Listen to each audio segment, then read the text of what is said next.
ไอ้บอยเดี๋ยวอย่าได้ไอ้เหี้ยมึงอยู่เฉยดิเย็นเชี่ยอันนี้อะไรสักนะเว้ยเจ็บสัตว์โถ่ไอ้เหี้ยมวยเพ้นดีกว่าเพ้นมันก็ไม่สวยสิอยู่นิ่งๆไอ้สองเชื่อกูไอ้สัตว์มึงน่าไปเพ้นว่ะจริงนะเว้ยคุยสักไม่เจ็บโอ้ไอ้สัตว์ไอ้สองมึงเป็นเหี้ยอะไรฮะไอ้เหี้ยมันใช่ตรงที่มึงจะลงหรือเปล่าเนี่ย มึงมั่วแล้วไอ้สัตว์ไอ้สองตรงนี้มึงเหี้ยเลยมึงไปละเลงเล่นละโอ้โหเหี้ย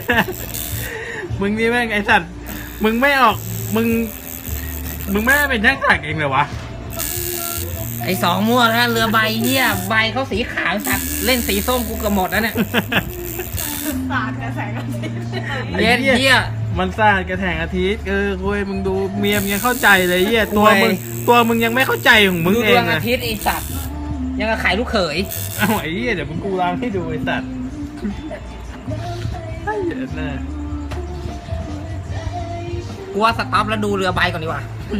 กูว่าสีอาจจะไม่ใช่แล้วเย็ดแค่